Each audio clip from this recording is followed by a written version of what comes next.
morning, everyone. Yeah, I know. The time is far spent, so we're just going to jump right into it. A very special welcome to you, and thank you for joining us this morning for our quarterly press briefing. My name is Janelle Powell Anderson, and I will be carrying you through the program this morning. But we have some very special invited guests that I wanted to take some time to welcome. So we have with us the Vice President and the CEO of the Jamaica Chamber of Commerce, a colleague of ours and a stakeholder of ours. I saw you shaking hands earlier with some of our members of staff, so it's very nice to have you, Mrs. Martha Miller and Mr. Basil Larry Watson. We also have here representing the Executive Director of the Private Sector Organization of Jamaica, Policy and Research Manager, Dr. Monique Campbell. Where are you? Did I say? Welcome, thank you so much for joining us. I'm going to also welcome from the JMEA, yes. Hold on, let me catch myself in my notes. There we go. We have Economic and Trade Data Analyst from the Jamaica Manufacturers and Exporters Association, Miss Shakira Brown. We also have members of the media here. We took a leap this time and decided to interact with more of you who know our data on a more intimate level, and that's why we have the likes of Mr. Keenan Faulkner here, who is an economist. Other members of the media who do a stellar job of letting people know what we're doing here. We welcome you, as well as members and staff from the Statistical Institute of Jamaica.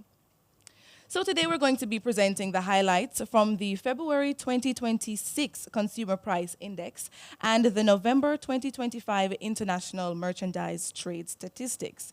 And in keeping with our dissemination schedule, we'll be releasing the quarter four gross domestic product GDP and the quarter one of 2026, that is the January Labor Force Survey, or LFS for short. We'll be joined today by our Director General, Ms. Leisha Delati-Bodair, our Acting Deputy Director General and Director of Surveys, Dr. Natalie Simpson, and Director of the Economic Accounting Division, Mr. Shandar Henry. He's a face that you may not have seen before. He is our latest addition to our senior management team, and I'm very excited for you to get into his brain and pick his brain about what the numbers are telling us this morning. And also, let me not forget our Director of the Administrative Statistics Division, Acting, Mrs. Siamara McDonald. So to start us off, we are going to have Leisha join us. That's what I call her. I know it's kind of weird, right? But we're on a first name basis here at Statin. But I'm going to invite our Director General, Ms. Leisha Delati-Bodair, to the podium as she brings us the key highlights.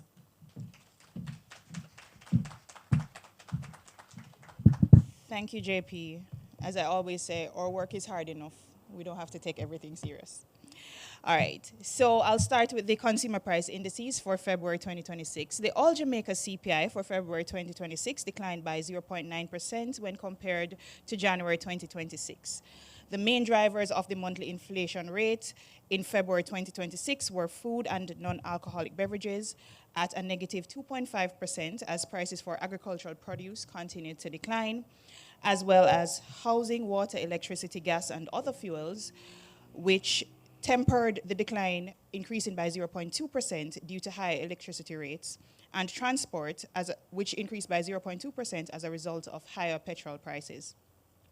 The point-to-point inflation rate, which shows the average change in prices between February 2025 and February 2026, was 3.9%. The main factors influencing the point-to-point inflation rate were food and non-alcoholic beverages at an increase of 5.1%, housing, water, electricity, gas, and other fuels increasing by 5.0%, and personal care, social protection, and miscellaneous goods and services, which increased by 4.1%. The International Merchandise Trade Statistics for November 2025 reflect trade activity during the post-Hurricane Melissa period. For the period January to November 2025, revenue from total merchandise exports amounted to US $1,541 million, while imports of goods were valued at US $6,848.2 million US dollars. Relative to the corresponding period in 2024, earnings from total exports declined by 11.1%, largely due to reduced revenue from crude materials excluding fuels.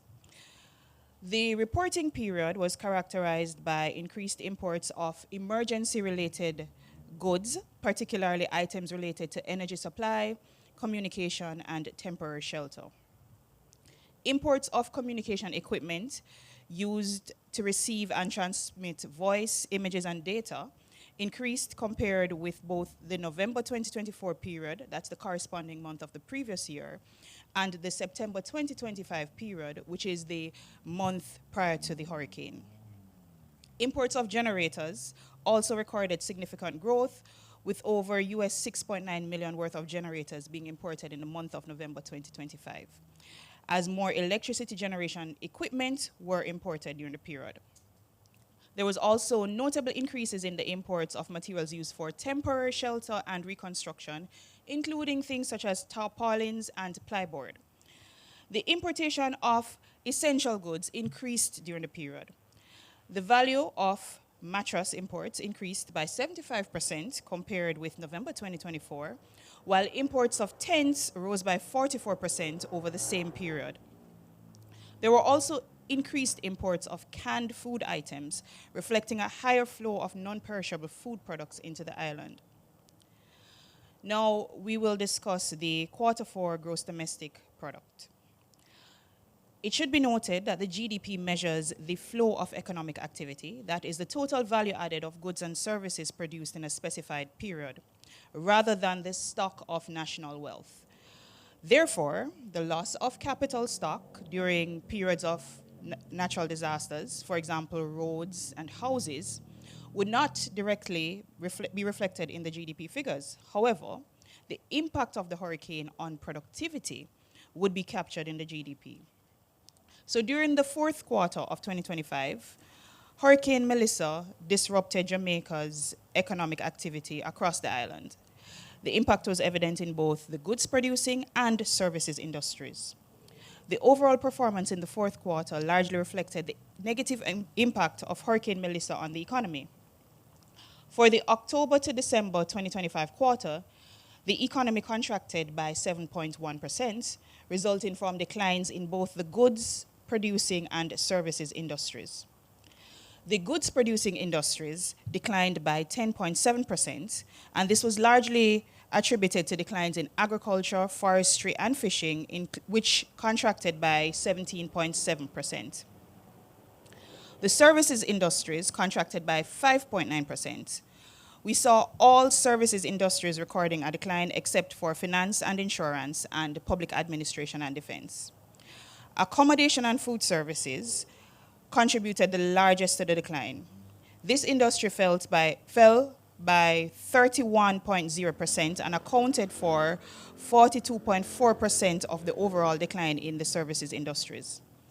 Other notable declines included electricity, water, and waste management, which fell by 11.7%, wholesale retail trade, repair of motor vehicles, installation of machinery and equipment, which fell by 2.2%. For the first 3 quarters of 2025, the economy grew by 1.1%, 1.7%, and 5.1% respectively relative to 2024.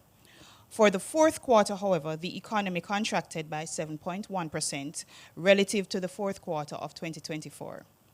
This resulted in a marginal growth rate of 0.1% for the 2025 calendar year, with a nominal GDP for 2025 at $3,612,266,000,000.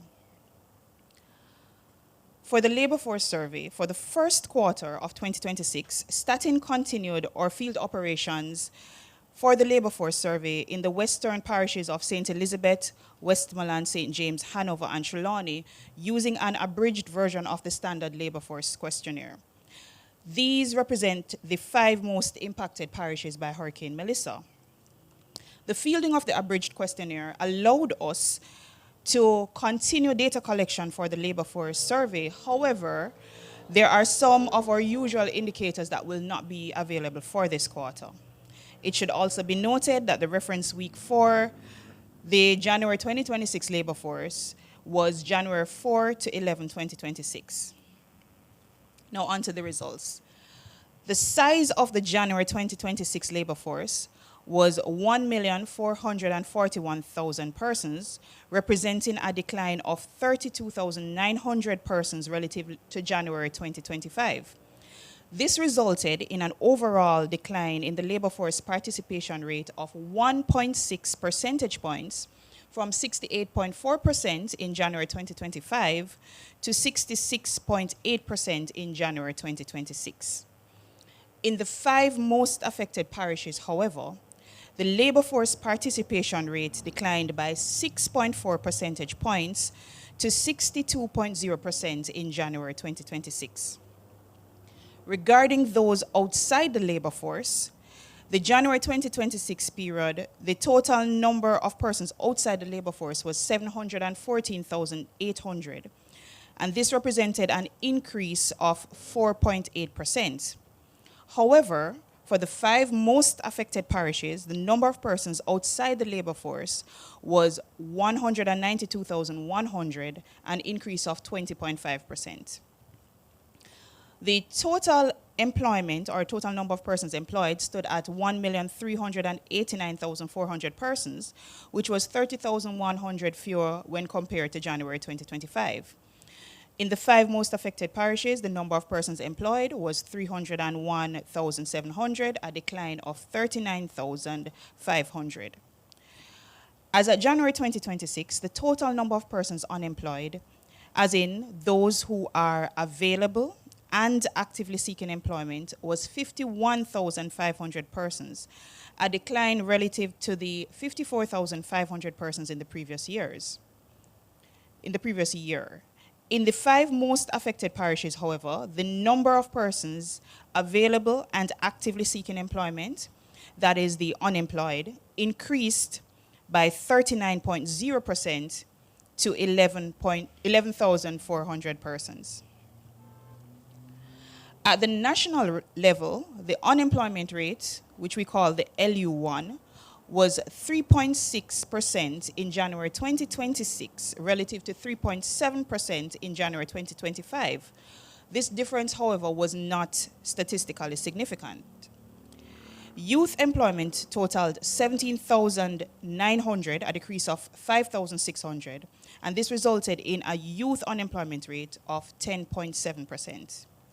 So to wrap up the labor force presentation and to remind you of a few of our key highlights, the total number of persons employed stood at 1,389,400 persons, which was 30,100 fewer persons when compared to January 2025. And the number of persons unemployed as at January 2026 is estimated at 51,500 persons, a decline relative to the 54,500 in the previous years. And regarding the number of persons outside the labor force, this was 714,800 persons, an increase of 32,900 compared with January 2025. And when we look at the 5 most affected parishes by Hurricane Melissa, we're seeing a different picture than what we're seeing at the national level. Thank you.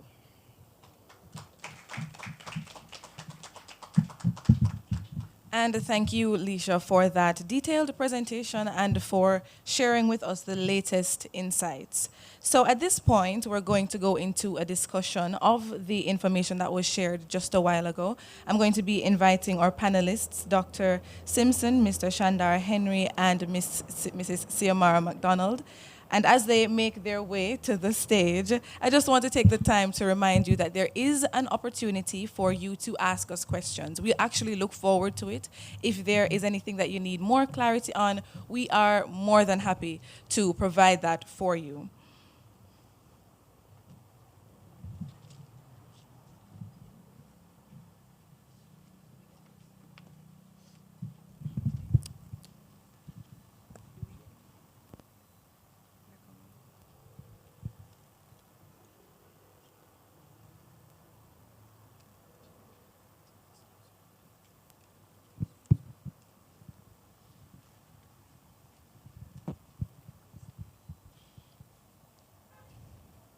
All right. Seems like we're all settled. So you can also follow along in your press kits. I know that there are our press releases and our supporting infographics are there for you to follow along and make your notations. I also saw that Mr. Leo Williams, Executive Director of Williams and Associate Investment Limited, joined us not too long ago. So welcome. We're so happy to have you. All right, so we're going to start off by looking into the labor force survey. And we love the opportunity to kind of interact in this way so you can get more insight into how we do things. So I want to know first, to set the foundation of our discussion, how the unemployment rate is calculated. All right. Thanks, JP. So the unemployment rate is impacted by two numbers. It is impacted by both the number of persons employed as well as the number of persons who are unemployed. And together, that is what we call the labor force.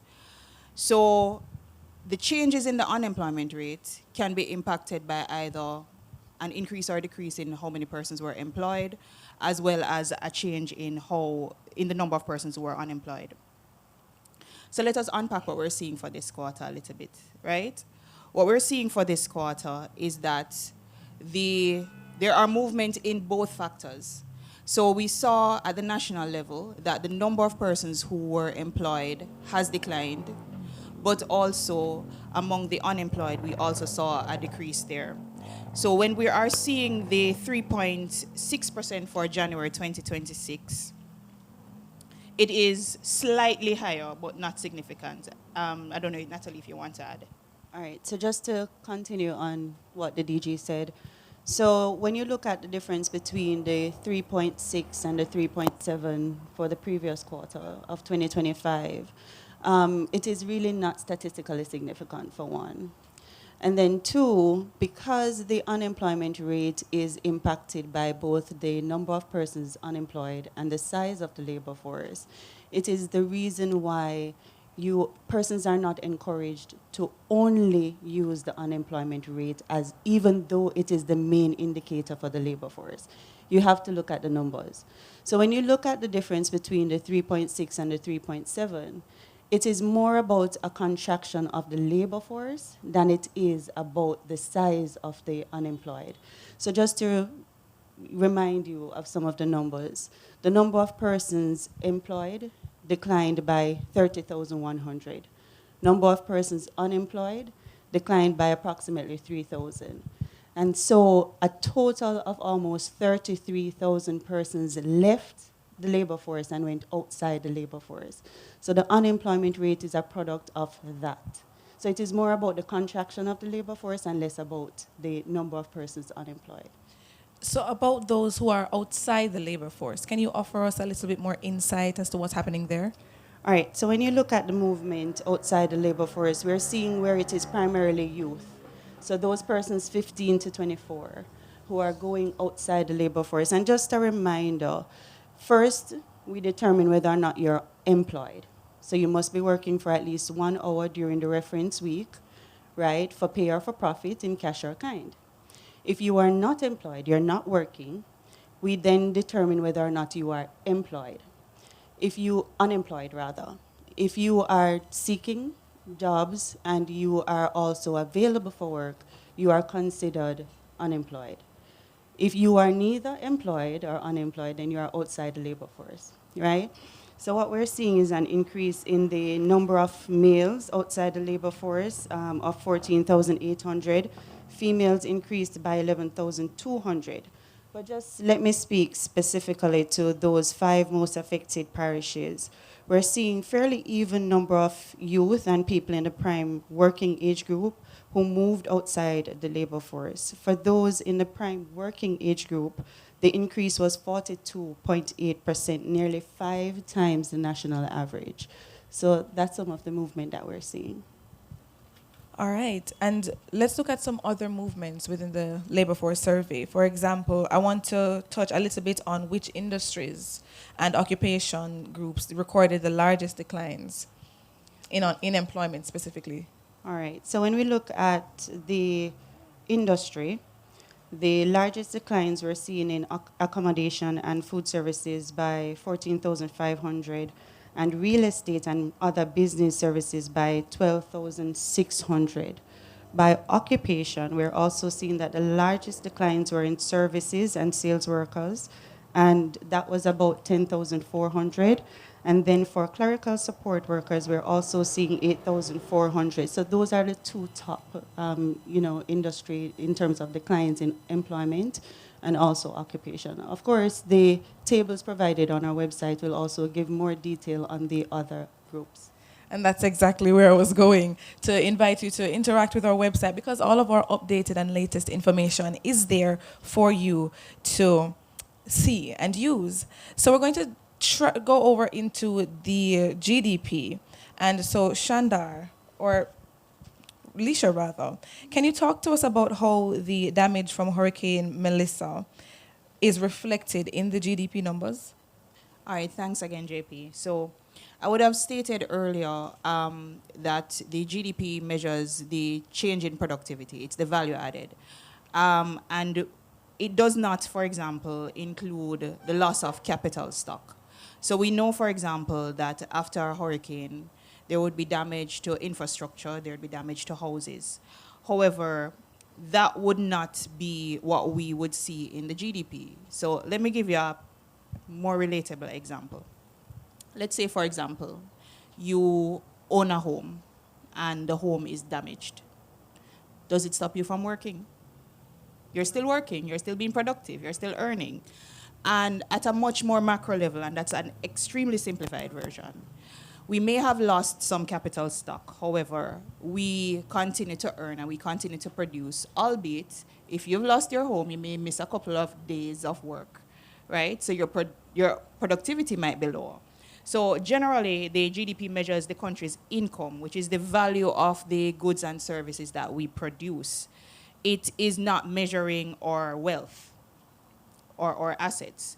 So what you will find is that the houses or the roads or the bridges that are destroyed in a hurricane would not be reflected in the GDP because it wasn't produced this year.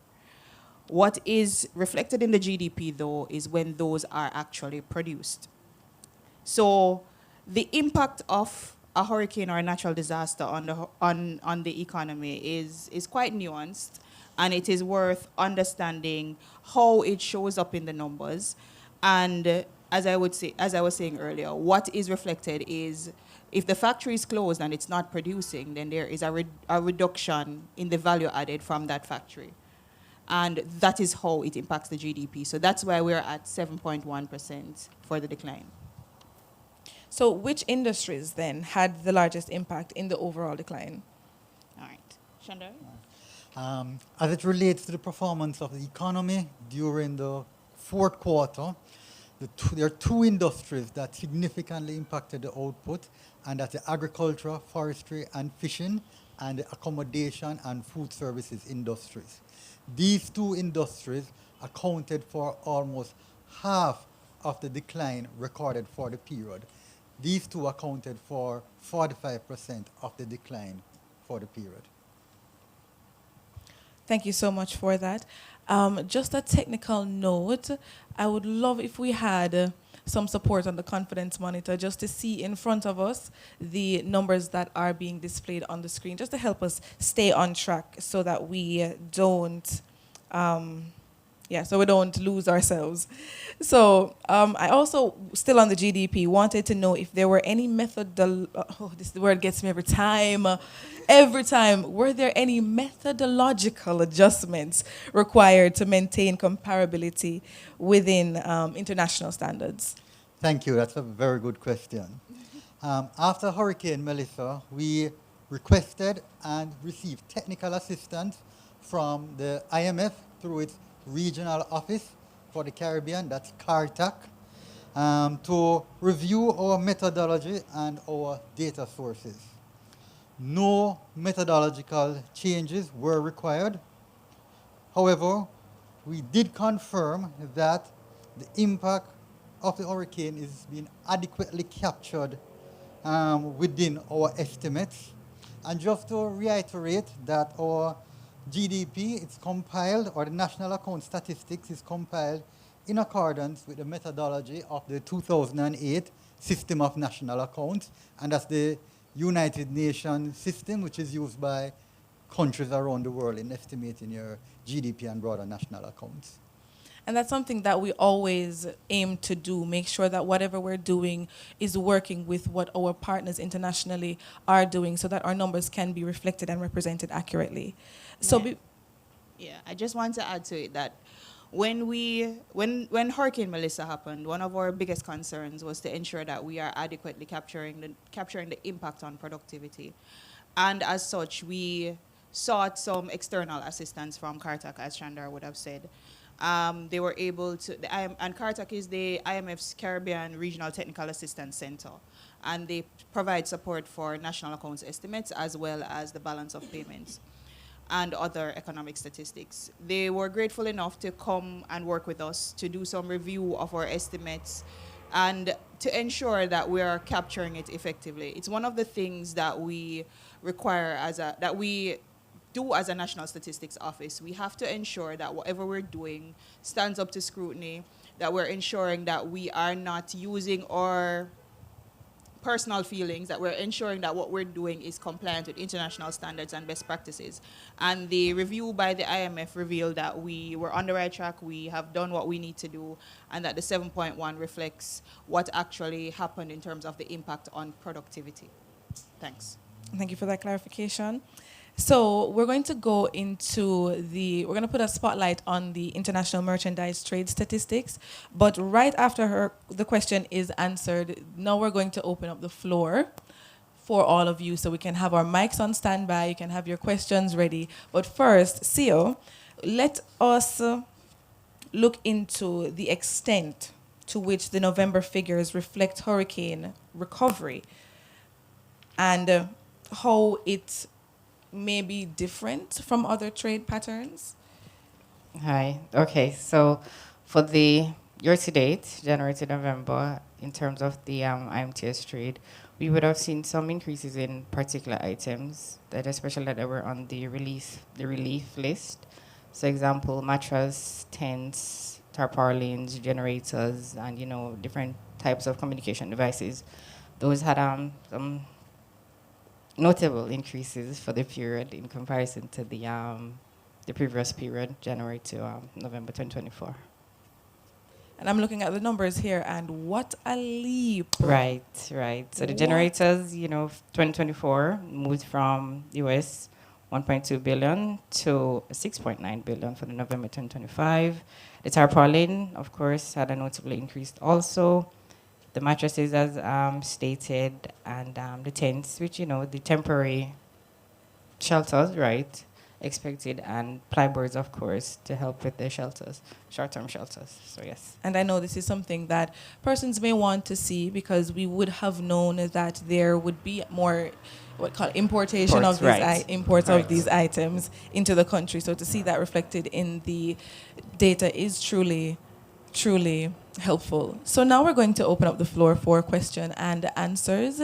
You can indicate by raise of hand and just stand where you are, introduce yourself, tell us where you're from, and fire away.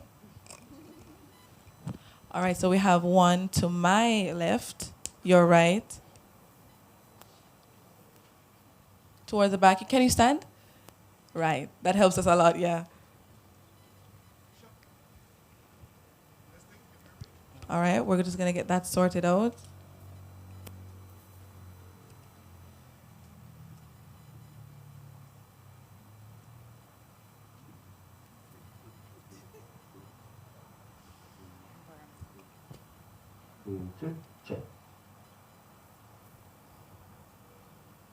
Siobhan Campbell, Nationwide News.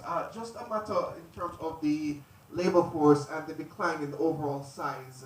Is it a situation then, or what is primarily driving that decline in the overall labor force, particularly among youth, in terms of they no longer seeking employment? So let me just point out, so let me start with the numbers again, right? So we're seeing a decline in the number of persons unemployed by about 3,000 persons, and we're seeing a decline in the employed of about 30,000 approximately, and those persons moved out. to outside the labor force. When we look specifically at the parishes, or let me start with the industries, right? We're talking about accommodation, we're talking about real estate. When we look specifically at the parishes, the 5 parishes that were most impacted, going from St. Elizabeth all the way around to, so it's St. Elizabeth, Westmoreland, St. James, Hanover, Trelawney, we're seeing a significant decline that is even more than what we're seeing for the national average. So just to give you some numbers, the number of employed declined in those 5 parishes by 10.6%, and this is moving from 337,600 to 301,700. The number of persons outside the labor force increased by 20.5%, from 159,400 to 192,100, and the number of unemployed increased from number of unemployed also increased to 11,400 from 8,200. Now, going back to something I said earlier in terms of the definition, you are not considered to be in the labor force if you are not working, and you're also not employed. And not employed means that you're not if you're unemployed, and that means if you are not actively seeking and willing. So most likely, persons would have moved out due to some of those reasons. So they're no longer seeking. For whatever reason, they're no longer seeking. In other quarters, you tend to see young persons going back to school, right? Because they're also outside the labor force. If they're not working for at least 1 hour, they're not looking for work and available for work. So that is some of what we're seeing that would explain some of the movement that you're seeing in the overall numbers. Can I also add that I would have said earlier that we fielded an abridged questionnaire in these particular parishes because, of course, for many reasons, we have persons who are still recovering mentally, psychosocially, as well as there is impact on our staff and mobility. And because we did not field the full questionnaire, then the details around the reasons for being outside the labor force was not captured in this particular labor force survey for those parishes. Just a quick follow-up to that in terms of a further question. Is it then that this is a conscious decision to exit the labor force and not driven by a lack of job availability? That's what I'm trying to get at. So we wouldn't be able to speak from the instrument about exactly that, right? So whether or not it's a conscious decision to move outside, or it is due to other structural issues or, related factors. As well, the labor force survey measures the supply side. So the demand side would have to be captured separately. Thank you, Shamar. Any other questions?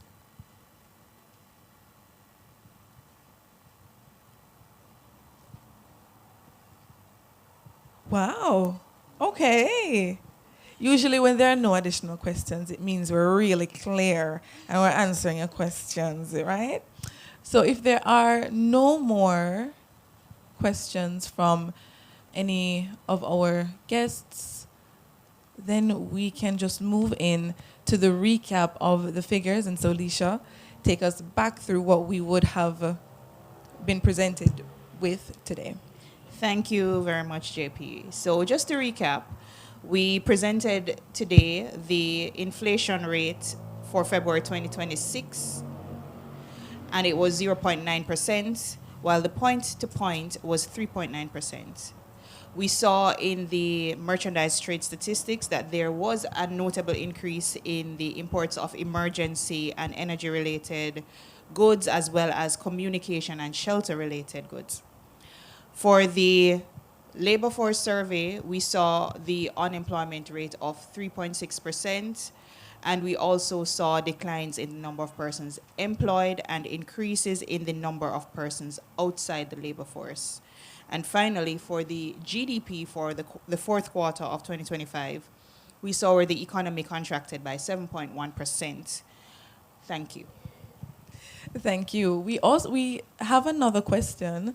Seems like we just needed some time to formulate our thoughts. So we have a representative from the RGR Gleaner Group asking our question. What's your name? Good morning, Luke. Hello. I'm Luke Douglas from the Gleaner. I just wanted a clarification. You mentioned an increase in crude materials, exclusive, um, not including fuels. I just wanted to find out what that entails. What's crude materials, excluding fuel? Hello. Right. So for the exports, right? For the IMTS. So that would be more so the alumina, the exports of alumina, and right, exports of alumina, right? Yes. So if we think back to last year we had some abnormally high increase in the exports of alumina. So what we're seeing when we're comparing this year to last year is that it's more of a normalizing of the alumina exports.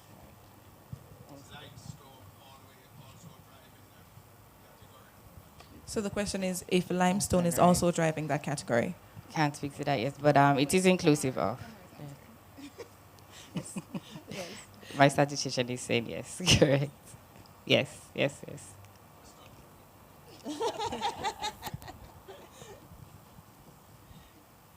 All right, thank you so much for that question, Mr. Douglas.